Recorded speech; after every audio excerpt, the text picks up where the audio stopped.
அதனால தான் ஒரு கதை நீங்கள் கேள்விப்பட்டிருப்பீங்க. ஒரு கொல்லர் கையில் ஒரு பாலிஷ் ஒரு பிளேட் வச்சுருக்கார். அது தங்கமா வெள்ளியோ காப்பரோ ஒன்று வச்சுருக்கார். வச்சுட்டு என்ன பண்ணுறாரு, நெருப்பில் இப்படி காட்டிகிட்டே இருக்கிறார். இப்படியே காட்டிகிட்டு இருக்கிறார் அந்த பிளேட்டை. அப்போ ஒரு பையன் கேட்குறான், சின்ன பையன், ஐயா ஐயா நீங்கள் என்ன பண்ணிகிட்ருக்கீங்க? நான் புடமிட்டு இருக்கிறேன். அப்படின்னா என்னன்னு, எதுக்கு இதில் நெருப்பில் காட்டிகிட்டு இருக்கிறீங்க? இது அதில் இந்த மெட்டலை நான் நெருப்பில் காட்டினா தான் இதில் இருக்கக்கூடிய அழுக்குகள், இம்பியூரிட்டிஸ், கழிவுகள் அதெல்லாம் நெருப்பில் உழுந்து எரிஞ்சு போயிடும். இதில் சுத்தமாகணும், இந்த சுத்தமாகணும்.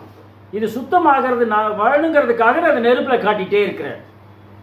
எவ்வளோ நேரம் காட்டுவீங்க? அது தெரியாது. தெரியாம நீ காட்டிகிட்டே இருப்பீங்களா அப்படின்னா, இல்லை, நான் நெருப்பில் காட்டிக்கிட்டே என் மூஞ்சியை பார்ப்பேன்.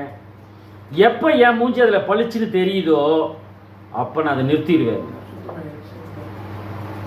சரிதானே? அது கூட அழுக்குகள்லாம் போகணுங்கிறதுக்காக தாங்க நெருப்பில் காட்டிகிட்டே இருக்கிறாரு அந்த பொற்கொல்லர். அதில் கூட இம்பியூரிட்டிஸ் எல்லாம் நெருப்பில் போனால் என்ன ஆயிரும், அந்த பிளேட்டில் இவர் முகம் தெரியும். இவர் முகம் தெரிகிற வரைக்கும் அது என்ன பண்ணாரு, அக்னியில் சோதிக்கப்படும். படிங்க, எடுத்துட்டீங்களா?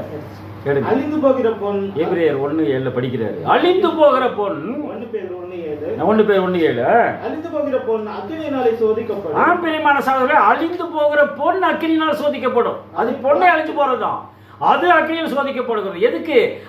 அது புடமிடுகிறவன் முகத்தை அது காட்ட வேண்டும். நமக்கு வருது பாடுகள், கஷ்டங்கள், நம்மள அவர் தெரியலுங்க. நம்ம அதை விட்டு உலகபாரமாக நான் இருந்தோம்னா எப்படி தெரியும்? அழிந்து போகிற பொன் அக்னியினால் சோதிக்கப்படும். அதை பார்க்கிலும் அதிக விலையேற பெற்றதாக இருக்கிற உங்கள் விசுவாசம், அதை பார்க்கிலும் அதிக விலையேற பெற்றதாக இருக்கக்கூடிய உங்கள் விசுவாசம் சோதிக்கப்பட்டு இயேசு கிறிஸ்து வெளிப்படும் போது, ஆண்டவராய் இயேசு கிறிஸ்து வெளிப்படும் போது உங்களுக்கு புகழ்ச்சியும் கனமும் மகிமையும் உண்டாகும். உங்களுக்கு புகழ்ச்சி கனம் மகிமும்.